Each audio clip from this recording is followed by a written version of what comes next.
हैं news 18 India. मैं हूं आपके साथ प्रीति रघुनंदन। प्रधानमंत्री नरेंद्र मोदी की अगुवाई में दिल्ली में जम्मू कश्मीर के मुद्दे पर एक अहम बैठक जारी है। पूरे देश की निगाहें इस बैठक पर टिकी हैं। कश्मीर के मुद्दे पर होने वाली बैठक के लिए जम्मू कश्मीर से 14 नेताओं को न्योता दिया गया है। पीएम आवास पर हो रही इस बैठक से पीडीपी अध्यक्ष महबूबा मुफ्ती, नेशनल कॉन्फ्रेंस के प्रमुख फारूक अब्दुल्ला, कांग्रेस के नेता गुलाम नबी आजाद समेत कई कश्मीर के नेता जो हैं वो जुड़े हुए हैं, जो मौजूद हैं, जिन्हें न्योता दिया गया है। जम्मू कश्मीर के एलजी मनोज सिन्हा भी बैठक के लिए पीएम आवास पर मौजूद हैं। आज की बैठक के लिए गृह मंत्री अमित शाह, राष्ट्रीय सुरक्षा सलाहकार अजीत डोभाल भी मौजूद हैं। और इन सब के अलावा राज्य के तरफ से पीएम के मुख्य सचिव पीके मिश्रा, गृह सचिव अजय भल्ला भी बैठक में शामिल हुए हैं। तो प्रधानमंत्री नरेंद्र मोदी की अगुवाई की ये जो बैठक चल रही है उसकी तस्वीरें इस वक्त आपके सामने न्यूज 18 पर। दिल्ली में जम्मू कश्मीर के मुद्दे पर ये अहम बैठक जारी है और पूरी देश की निगाहें इस बैठक पर टिकी हुई हैं। कश्मीर के मुद्दे पर होने वाली बैठक के लिए जम्मू कश्मीर से 14 नेताओं को न्योता मिला है और ये उस न्योते के बाद जो तस्वीर सामने आई है, फोटो अपॉर्चुनिटी जिसे कहा जाता है, वो तस्वीर भी आप देख रहे हैं। पीएम आवास पर यह बैठक जिसमें पीडीपी अध्यक्ष महबूबा मुफ्ती, नेशनल कॉन्फ्रेंस के प्रमुख फारूक अब्दुल्ला, कांग्रेस नेता गुलाम नबी आजाद, इनके साथ साथ कश्मीर के तमाम नेता मौजूद हैं जिन्हें न्योता मिला है। जम्मू कश्मीर के एलजी मनोज सिन्हा भी बैठक के लिए पीएम आवास पर मौजूद हैं। आज की बैठक के लिए गृह मंत्री अमित शाह, राष्ट्रीय सुरक्षा सलाहकार अजीत डोभाल भी मौजूद हैं। और इन सब के अलावा सरकार की तरफ से पीएम के मुख्य सचिव पीके मिश्रा, गृह सचिव अजय भल्ला भी बैठक में शामिल हुए हैं। आपको याद होगा कि 2 दिन पहले ही जम्मू कश्मीर के नेताओं की बैठक हुई थी जम्मू कश्मीर में और वहां पर महबूबा मुफ्ती ने कहा था कि धारा 370 हो या अनुच्छेद 35A को लेकर जो स्टेटमेंट है या जो फैसले हैं उस पर पाकिस्तान की भी बात को सुना जाना चाहिए या पाकिस्तान क्या सोचता है उसे भी देखा जाना चाहिए। और इसको लेकर काफी हंगामा भी मचा था और ये कहा था कि बार बार तमाम संकेत भारत सरकार के जरिए देने के बाद भी पाकिस्तान को वहां जम्मू कश्मीर के नेता नहीं भूलते हैं। हमारे साथ हमारे सहयोगी जुड़ रहे हैं विक्रांत इस वक्त, जो कि इस बैठक पर निगाह बनाए हुए हैं। विक्रांत, और क्या जानकारी बैठक से जुड़ी हुई आ रही है? देखिए, बहुत ही महत्वपूर्ण बैठक है क्योंकि कश्मीर में जिस समय धारा 370 को हटाया गया था उसके बाद से ये कहा गया था कि जैसे जैसे स्थिति नॉर्मलाइज होंगी तो राज्य के पॉलिटिकल डिस्कोर्स को दोबारा से शुरू किया जाएगा और पॉलिटिकल प्रोसेस एक बार दोबारा से शुरू होगा। और राज्य में जो लगातार ये देखने में आ रहा था कि जो घटनाएं हो रही थी उनको देखते हुए ऐसा करना जरूरी था। इस समय हम 7 RCR के बाहर हैं। आप देख सकते हैं कि भारी मीडिया का यहाँ जमावड़ा है। अचानक से यहाँ का मौसम भी थोड़ा बदला है क्योंकि अभी तक भारी उमस थी लेकिन अभी तेज हवा यहाँ पर चल रही है। तो दिल्ली का मौसम भी बाहर अंदर जो बैठक हो रही है उसका असर यहाँ पर देखने को मिल रहा है। तमाम वो लोग पहुंचे हैं जो लगातार ये कहा जा रहा था जिनके बारे में कि शायद वो बैठक में शामिल ना हो। गुपकार डिक्लेरेशन के नेताओं के जरिए ये शुरुआत में इस तरीके की बातें आ रही थी कि शायद फारूक साहब केवल उनके रिप्रेजेंटेटिव के तौर पर आए, लेकिन बाद में तमाम वो नेता यहाँ पर आए जो जिनको भी न्योता दिया गया था। महबूबा मुफ्ती भी आई, यूसुफ तारिगामी भी आए। तो तमाम वो 14 नेता यहाँ पर पहुंचे हुए हैं। अलग अलग सभी पार्टियों के अपने एजेंडे भी हैं जो वो प्रधानमंत्री के सामने बोलना भी चाहेंगे, लेकिन सरकार का और पीएम का एक ही एजेंडा है कि राज्य में, क्योंकि एक तो 2 चीजें समझनी होगी, एक परिसीमन का जो काम चल रहा है उस पर जो स्थानीय नेता हैं, जो वहाँ के लोकल लीडर्स हैं, वो क्या सोचते हैं, और दूसरा किस तरीके से अब राज्य में जो राजनीतिक काम गतिविधियां तेज करने की बात की जा रही है, जो दोबारा से विधानसभा वगैरह की बात की जा रही है, उसकी तरफ कैसे कदम बढ़ाया जाए। तो पीछे की कोई बात नहीं होगी। 370 या बाकी चीजों पर आपका विवाद हो सकता है, लेकिन अब वो आपको मानना पड़ेगा कि उसमें किसी तरीके का बदलाव नहीं हो सकता, कोई चेंज नहीं हो सकता। 370 एक इतिहास था जिसको अब मिटा दिया गया है, उस पर पुनर्विचार जैसी कोई बात नहीं हो सकती। ये महबूबा मुफ्ती हो या बाकी नेता हों जो भले ही वहां पर बोल रहे थे, लेकिन इस तरीके की कोई चीज बैठक में सरकार की तरफ से नहीं होगी। ये बैठक सरकार ने और प्रधानमंत्री ने केवल भविष्य का कश्मीर को देखते हुए बुलाई गई है। जी, और साथ ही अरुण भी हमारे साथ जुड़ रहे हैं। अरुण, महबूबा मुफ्ती ने पाकिस्तान का जिक्र 2 दिन पहले कर दिया था जब बैठक होने वाली थी उससे पहले, और कहा जा रहा था कि पाकिस्तान का मुद्दा उठाकर इस बैठक को एक अलग ही नजरिया देना चाहती है महबूबा मुफ्ती, लेकिन आज हो रही बैठक से क्या संकेत मिल रहे हैं? देखिए, दो तीन महत्वपूर्ण मुद्दे हैं जिन पर इस बैठक में विचार होगा। पहली बात तो यह है कि जो भी ये जो गुपकार अलायंस के नेता हैं, जो भी उनकी मांगे हैं जिनको हार्डलाइनर समझा जाता है, उन मांगों पर सरकार कोई विचार नहीं करने वाली है। विक्रांत ने भी बताया स्पष्ट रूप से, सरकार की तरफ से स्पष्ट संकेत इस बात के हैं कि धारा 370 और 35A को लेकर कोई डिस्कशन नहीं होगा। अब वो बीती बात हो गई, आगे बढ़ने का रास्ता क्या है उस पर चर्चा कर सकते हैं। आगे बढ़ने का रास्ता क्या है? सरकार ने संसद के अंदर कहा था कि हम वहां पर विधानसभा बनाएंगे, जम्मू कश्मीर में वहां पर चुनाव भी कराएंगे, स्थिति सामान्य होने दीजिए। 2 साल हो गए, सरकार अपना वादा पूरा कर रही है। अब सिर्फ तय ये करना है कि जो विधानसभा होगी, जो चुनाव होने के बाद विधानसभा गठित होगी, वो किसी एलजी द्वारा, जैसे कि दिल्ली में है, वहां पर उसका प्रशासन संभाला जाएगा, या गवर्नर के द्वारा। जो पार्टियां हैं, कांग्रेस सहित तमाम पार्टियां, वो चाहती हैं कि एलजी के जरिए वहां पर शासन न किया जाए, क्योंकि एलजी, आप देखिए दिल्ली में किस तरह से विधानसभा से जो प्रस्ताव पास होते हैं या विधानसभा से जो कानून पास होते हैं, मुख्यमंत्री कोई निर्णय लेते हैं, उसमें उनकी भी से होती है। तो जम्मू कश्मीर के जो नेता यहाँ पर आए थे, वो ऑफ द रिकॉर्ड ये कह रहे थे, हम चाहेंगे कि गवर्नर हो और एक स्वायत्त शासन मिले, जो भी वहां का चुनाव हो, मुख्यमंत्री बने, उसको हर बात पर एलजी के पास जाकर के गुहार न लगानी पड़े। तो एक तो ये चर्चा का विषय हो सकता है। दूसरा ये है कि जो ये लोग मांग कर रहे हैं परिसीमन की बात भी वहां पर उठ सकती है। और परिसीमन कैसे हो रहा है? क्या जम्मू को ज्यादा प्रतिनिधित्व दे दिया जाएगा? क्या उनकी विधानसभा ज्यादा हो जाएगी? क्या घाटी का से या घाटी का रसूख या घाटी की धमक या उसकी जो एक तरह से बड़ी भूमिका है वो कम कर दी जाएगी? इन सब बातों पर भी चर्चा होगी। लेकिन 2 बातें स्पष्ट है, 370-35A पर कोई बात सरकार करेगी नहीं, और साथ ही साथ विधानसभा चुनाव के बारे में, उचित माहौल बनाने के बारे में, पॉलिटिकल प्रोसेस के बारे में जरूर बात होगी। ठीक है, मैं रिफत अब्दुल्ला का भी रुख कर लेती हूँ। रिफत, बैठक दिल्ली में हो रही है, लेकिन जम्मू कश्मीर से क्या खबर आ रही है इस बैठक के दरमियान?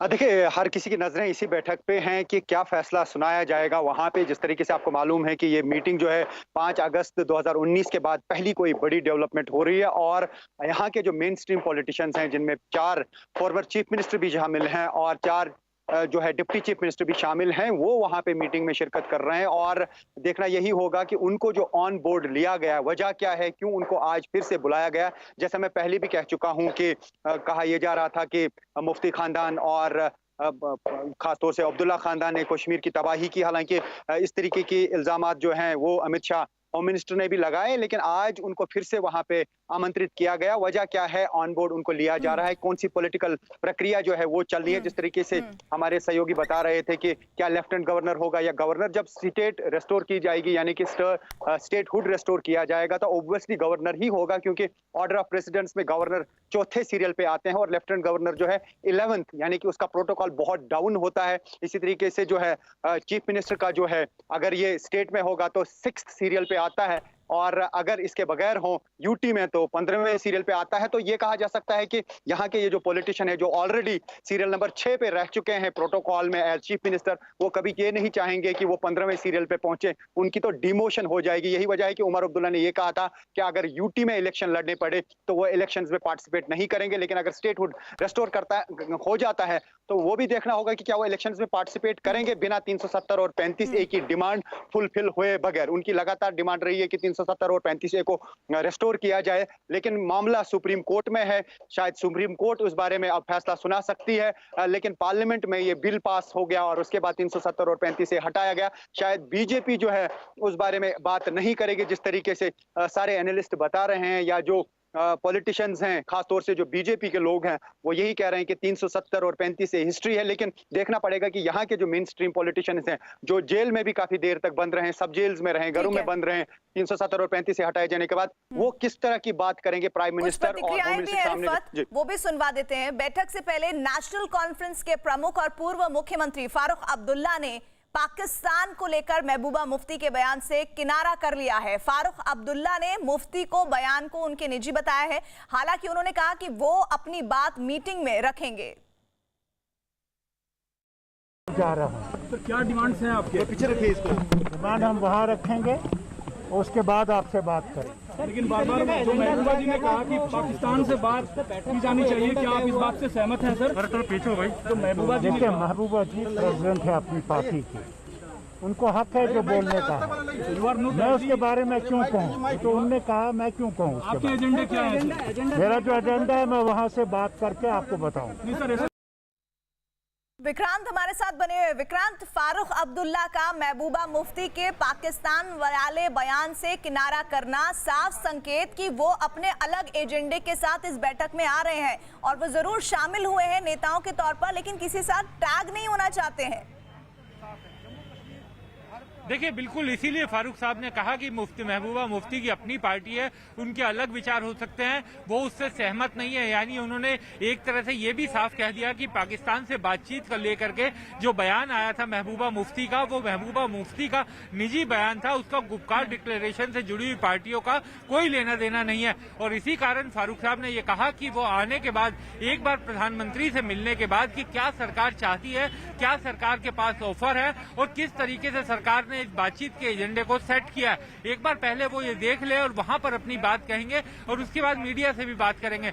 जाहिर बात है कि साफ साफ ये बात है कि 370 को लेकर के हो सकता है कि कश्मीर की पार्टियां अपनी बात कहें, लेकिन एक फॉरवर्ड लुकिंग क्या रुख होगा, किस तरीके से पॉलिटिकल प्रोसेस को आगे लेकर के जाना है, सरकार की ये मंशा। और इसी कारण उन राजनीतिक दलों को बुलाया गया है जो जम्मू कश्मीर की राजनीति करती हैं, वहां की जमीन पर पॉलिटिक्स करती हैं, ताकि उनके रुख जाने जा सके और इस प्रक्रिया को आगे बढ़ाया जा सके। तो यानी कि हमारे साथ अरुण बने हुए। अरुण, ये बताइए कि इस बैठक में शामिल हो रहे जो जम्मू कश्मीर के नेता हैं, उनको बुलाने का मकसद तो एक है, लेकिन उनके भीतर अलग अलग मकसद हैं जिसे वो रखने वाले हैं आज बैठक में। देखिए, जाहिर सी बात है कि महबूबा मुफ्ती एक हार्ड स्टैंड लेती हैं, लेकिन फारूक अब्दुल्ला जानते हैं कि राजनीति में फैसले देश काल और परिस्थितियों के मुताबिक लिए जाते हैं। देश तो वही है, लेकिन बीजेपी शासन में है जो दो झंडे दो विधान के बात नहीं मानती। बीजेपी की परिस्थितियां उसके अनुकूल हैं, लोकसभा में उसका प्रचंड बहुमत है, साथ ही साथ प्रधानमंत्री मोदी हैं जो हिंदुस्तान के एकीकरण के सरदार वल्लभ भाई पटेल के फैसले को पूरी तरह से लागू करने की बात करते हैं। तो फारूक अब्दुल्ला एक सीजन पॉलिटिशियन, वो जानते हैं कि 370 और 35 से और पाकिस्तान की मैं बहुत जोर से बात करूंगा तो बातचीत पटरी से उलट जाएगी। बीच का कोई रास्ता निकालना होगा। बीच का रास्ता क्या हो सकता है? उन्हें यह बात पता है कि अमित शाह और प्रधानमंत्री ने काफी सोच विचार के बाद आरएसएस और तमाम अपने सहयोगी संगठनों से बात करके यह फैसला लिया है। इस फैसले को पलटना उनके लिए मुनासिब नहीं है, नामुमकिन है। तो बीच का रास्ता क्या हो सकता है? बीच का रास्ता यह हो सकता है कि 370 और 35 से छोड़ करके ज्यादा से ज्यादा कश्मीर के लोग क्या पा सकते हैं। उसमें जैसा कि रिफत बता रहे थे, यही पा सकते हैं कि फुल स्टेटहुड, जहां पर एक गवर्नर हो, एक विधानसभा हो, जहां का मुख्यमंत्री पहले की तरह का ही मुख्यमंत्री हो, 370 और 35 से न हो तो भी। तो इसलिए वो बीच का रास्ता निकालने के लिए मुझे लगता है कि एक थोड़ा सॉफ्ट स्टैंड लेकर के फारूक अब्दुल्ला चले हैं और गुपकार के एक तरह से सर्वे सर्वा भी वही हैं। तो मेन आदमी कभी भी इस तरह की बात नहीं बोलता जिससे बातचीत पटरी पर उतर जाए। महबूबा मुफ्ती हैं, उन्होंने पाकिस्तान का नाम पहली बार नहीं लिया, पहले भी ले चुकी हैं और वो बीजेपी के साथ सरकार भी चला चुकी हैं। तो जब प्रधानमंत्री के सामने ये लोग जाएंगे, अब तक जो बयानबाजी करते रहे वो एकदम दीगर बात है, अलग बात होती है जब प्रधानमंत्री और अमित शाह वहां बैठे होंगे और जब उनको देखेंगे किस तरह से संसद में इस पूरे फैसले को 370 को और 35 को खत्म किया गया था, तो क्या उसको बीजेपी वापस लेने वाली है, क्या प्रधानमंत्री उसको वापस लेने वाले हैं, ये बात उनको वही समझ में आ जाएगी। और इसीलिए उसके अगले स्टेप की बात है कि भाई वहां पर किस तरह से डेमोक्रेसी के अंतर्गत जो चुनाव होते हैं उस प्रक्रिया पर बात करें, डिलिमिटेशन पर बात करें और विधानसभा का स्वरूप क्या होना चाहिए, जम्मू का प्रतिनिधित्व कितना होना चाहिए, घाटी का कितना होना चाहिए, इन बातों पर विचार होगा, न कि 370 और 35 पर। रिफत, आप ये बताइए कि जब हम ये कह रहे हैं कि मुद्दे बहुत सारे हैं जो अलग अलग नेताओं के जरिए सामने आएंगे, तो कोई कॉमन ग्राउंड होगा जिसे लेकर वो बात रखेंगे और उन्हें सुने जाना कितना होगा कि ये हो सकता है, मुमकिन कितना लग रहा है आपको बैठक में? देखिए प्रीति, मैं आपको ये कहूंगा कि यहाँ के जो लीडर हैं, चाहे फारूक अब्दुल्ला हो, महबूबा मुफ्ती हो और बाकी जो दिग्गज लीडर समझे जा रहे हैं, वो ट्रबल में आ गए हैं। क्योंकि वहाँ मीटिंग में मिलना क्या है, अगर 370 और 35 पे वहाँ बात नहीं हुई तो लोग उनसे क्या कहेंगे। क्योंकि यहाँ पे उन्होंने लोगों से यही कहा है कि 370 और 35 लिए बगैर वो नहीं रहेंगे, वो हर मुमकिन कोशिश करेंगे कि 370 और 35 से वापस मिले। क्योंकि नेशनल कॉन्फ्रेंस के 2 मेंबर पार्लियामेंट और भी हैं, डॉक्टर फारूक अब्दुल्ला खुद मेंबर पार्लियामेंट हैं और वो तीनों जब भी मिलते थे और मीटिंग करते थे या गुपकार अलायंस के जितने भी लीडर मिलते थे, वो यही मांग दोहराते थे कि हमें 370 और 35 को रिटर्न करने के लिए फाइट करनी है। अगर इस पे बात नहीं हुई तो लोग उनको कहेंगे कि आपको चाय के लिए बुलाया गया था वहां पे आपको बाय बाय कर दिया गया और आप वापस आ गए। ये है यहाँ की सिचुएशन, खासतौर से कश्मीर सूबे की। लेकिन कुल मिला के अगर हम बात करें, कुछ चीज ये भी है कि अगर स्टेटहुड रिस्टोर हो जाता है तो यहाँ पे असेंबली चलेगी, असेंबली में फैसले लिए जाएंगे, कुछ कानून बनाए जा सकते हैं, तो वो एक प्लस पॉइंट हो सकता है अभी जो यहाँ पे सिचुएशन है, क्योंकि स्टैग्नेशन में आ गया है सब कुछ 5 अगस्त के बाद, क्योंकि 370 और 35 से हटाए जाने के बाद यहाँ लगातार गवर्नर्स रूल चल रहा है। उससे पहले भी 2018 में गवर्नर्स रूल शुरू हो गया था, फिर 370 हटाया गया, फिर लेफ्टिनेंट गवर्नर बन गया, स्टेट को रिड्यूस किया गया यूटी में। तो फिलहाल अगर स्टेटहुड रिस्टोर किया जाता है तो शायद कुछ लोगों के लिए फेस सेविंग हो सकती है। लेकिन इन लोगों ने, जिन्होंने लोगों से वादा किया है कि 370 और 35 से वापस लाएंगे ये, अगर इनको वहां पीएम की मीटिंग में कुछ मिला नहीं तो लोग उन्हें यही कहेंगे कि आप वहां पे चाय पीने गए थे। तो एक नैतिक दबाव भी नेताओं पर है जो आज दिल्ली में बैठक में शामिल हुए हैं। इधर कश्मीर पर होने वाली बैठक का लद्दाख से जो बीजेपी सांसद हैं जामयांग शेरिंग नामग्याल ने स्वागत किया है, लेकिन गुपकार गठबंधन को लेकर क्या उन्होंने कहा है ये भी सुनिए।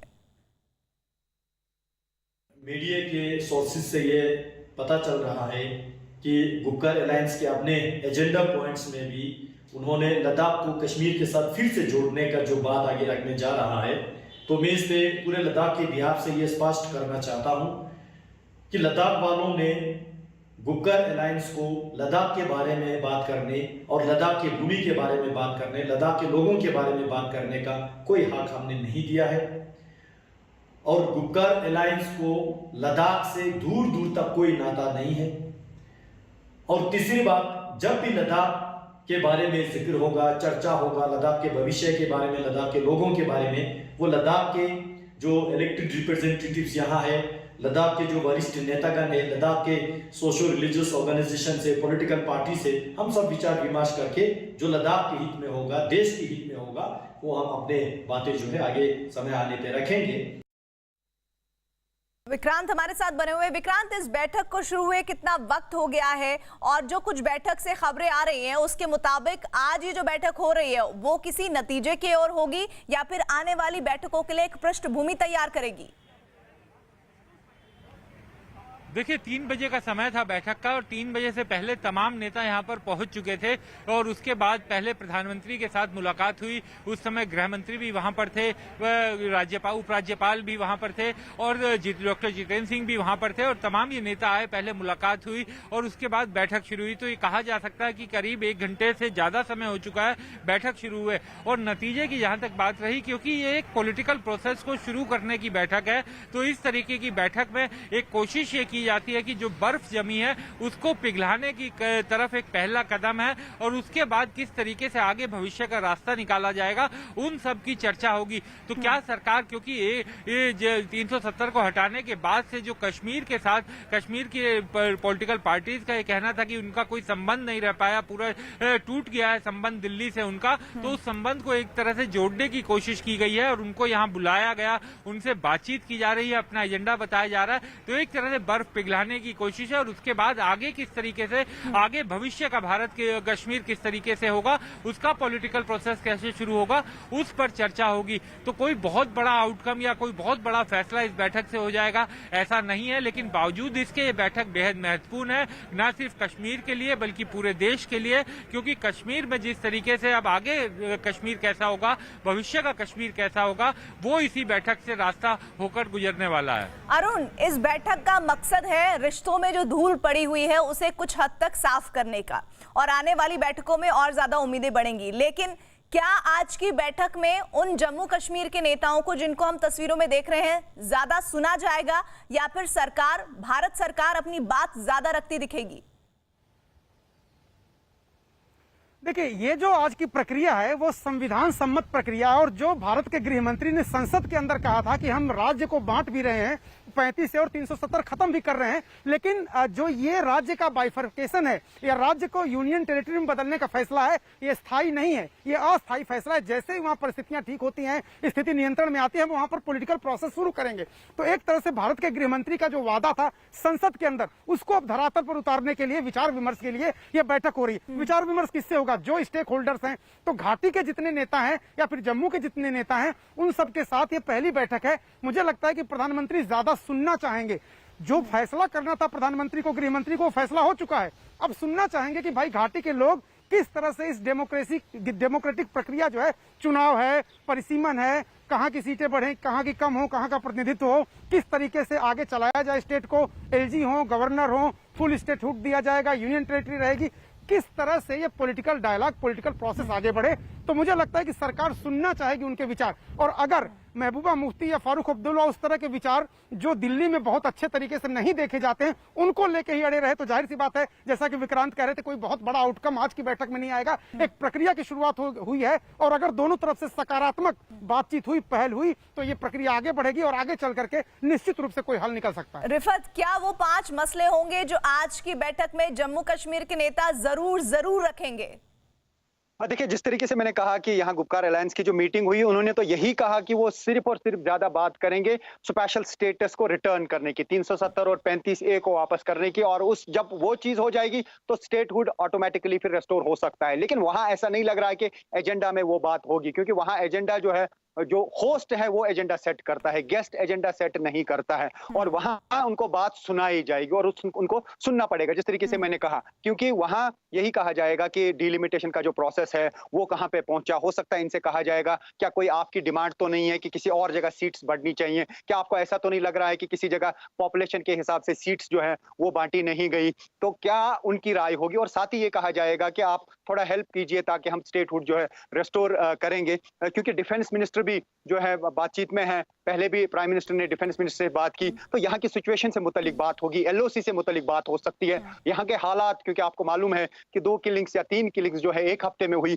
शायद उस सिलसिले में भी बात होगी, किस तरीके से हालात को नॉर्मलाइज किया जाएगा, रेस्टोर किया जाएगा, इन चीजों पे जरूर बात होगी। मैं समझता हूँ कि स्टेटहुड के बारे में जिस तरीके से विक्रांत भी बता रहे थे या अरुण बता रहे थे कि पार्लियामेंट में ही शायद रेजोल्यूशन लाया जाएगा या बिल लाया जाएगा, उसके बाद ही वो प्रोसेस जो है आगे बढ़ा जाएगा या स्टेटहुड रिटर्न किया जाएगा, क्योंकि उसकी कमिटमेंट जो है वो on the floor of the house हुई है। पार्लियामेंट में एक कमिटमेंट है, कमिटमेंट को पूरा करना बहुत मुश्किल नहीं है होम मिनिस्टर के लिए या प्राइम मिनिस्टर के लिए या गवर्नमेंट ऑफ इंडिया के लिए, पार्लियामेंट में ऐसा किया जा सकता है। लेकिन 370 और 35A को जो हटाया गया, ये एक बड़ा मुद्दा है कि क्या उस सिलसिले में बात होगी। हमारे साथ अमिताभ सिन्हा भी हमारे सहयोगी जुड़ गए हैं। अमिताभ, पीएम के मुख्य सचिव PK मिश्रा, गृह सचिव अजय भल्ला भी बैठक में है, अजीत डोभाल भी वहां पर मौजूद हैं। नेताओं के साथ साथ इनकी मौजूदगी के मायने क्या है? बिल्कुल, अजीत डोभाल राष्ट्रीय सुरक्षा सलाहकार हैं और बाकी गृह सचिव हैं, और डे टू डे मॉनिटरिंग जितनी हो रही होगी, जितनी सुरक्षा एजेंसियां हैं, जितनी जांच एजेंसियां हैं, जितने भी रक्षा जो हमारे रक्षा से जुड़े लोग वहां सामान लगे हुए हैं, इन सब की निगरानी गृह विभाग ही करता है। तो मुझे लगता है पूरा का पूरा एजेंडा जो कश्मीर का है वो गृह विभाग ही तैयार करता है, इसलिए गृह विभाग के सचिव और मंत्री की मौजूदगी वहाँ लाजमी है। और पूरा का पूरा मुझे लगता है 370 पे भी और 35A पे भी गृह मंत्रालय ने ही पूरा का पूरा होमवर्क किया था, तो मुझे लगता है पूरा का पूरा होमवर्क वहाँ पर है। प्रधानमंत्री कार्यालय, प्रधानमंत्री क्या चाहता है इसके बारे में PK मिश्रा भी बोलेंगे, और डोभाल साहब तो आप जानते ही हैं कि पूरे सुरक्षा जैसे मसलों पर उनकी राय कितनी अहमियत रखती है। तो मुझे लगता है 2-3 चीज़ें साफ है, और जो जहाँ तक रिफत ने 2-3 चीज़ें कही कि ये नेता ये मांग करेंगे, मुझे लगता है यहाँ मेहमान और नेता कोई नहीं है। मुझे लगता है सब लोकतांत्रिक प्रक्रिया में सब साथी हैं, सब सत्ता में भी साथी रहे हैं, चाहे महबूबा और बीजेपी हो, चाहे फारूक अब्दुल्ला और बीजेपी हो, चाहे बीजेपी और कांग्रेस हो, सब सत्ता में सब एक दूसरे का साथ लेकर आगे बढ़ रहे हैं। आपको याद होगा PM ने भी कितनी गुलाम नबी आज़ाद की तारीफ की थी। तो मुझे लगता है 3 चीज़ें तो साफ हैं। सरकार बार बार जो कहती रही है, जो सरकार की स्टेटेड पॉलिसी है, पहला स्पेशल स्टेटस और 35 से वापस लेने का सवाल नहीं उठता, ये बात सब चर्चा में कर चुके हैं। दूसरी बात पूर्ण राज्य का दर्जा देने की बात है। पहले जब राजनीतिक और चुनावी प्रक्रिया जब शुरू हो जाएगी, उसके बाद ही प्रति कोई आगे बात हो पाएगी। इसी चुनावी प्रक्रिया को शुरू करने के लिए डिलिमिटेशन कमीशन बना था, उसके रिपोर्ट पे चर्चा होगी, कितना परिसीमन हुआ है, श्रीनगर को कितनी सीटें मिलेगी, जम्मू को कितनी सीटें मिलेंगी।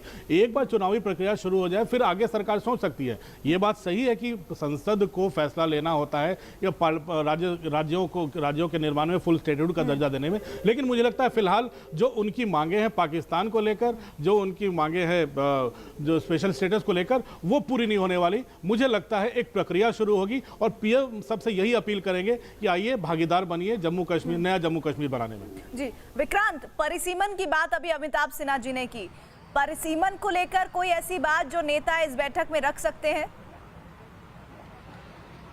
देखिए, एक चिंता तो है, कश्मीर के नेताओं की ये चिंता है, क्योंकि जब से जम्मू कश्मीर का आप इतिहास देखिए, हमेशा से जो कश्मीर है वो बड़े भाई की भूमिका में रहता है और कश्मीर का ही मुख्यमंत्री बनता रहा है वहां पर हमेशा। लेकिन अब चूंकि आप देखिए कि जम्मू कश्मीर की जो भौगोलिक स्थिति है, जो वहां की पॉपुलेशन एवरेज है, जो डेंसिटी है, वो पूरी तरीके से समय के साथ साथ एकदम काफी ज्यादा बदल गई है। और जम्मू इस समय जो परिसीमन के बाद जो कहा जा रहा है कि जम्मू की राजनीतिक हैसियत भी बढ़ेगी, और जो अभी तक कश्मीर और जम्मू के बीच में एक बड़ी खाई थी जिसमें राजनीतिक तौर पर महत्ता कश्मीर को ही मिलती थी कम आबादी होने के बावजूद, उस डिफरेंस को, उस भेद को दूर करने की कोशिश की जाएगी। तो हो सकता है कि जम्मू कश्मीर के जो राजनीतिक दल है उनको ये बात थोड़ी नागवार गुजरे, क्योंकि उनकी जो राजनीति है वो जम्मू में अधिक आबादी होने के बावजूद उनकी जो राजनीति का मुख्य आधार है वो कश्मीर है, और उसी की राजनीति के आधार पर वो अभी तक राज्य की राजनीति करते रहे। तो ये कहीं ना कहीं एक कंटेंशन का इशू बन सकता है,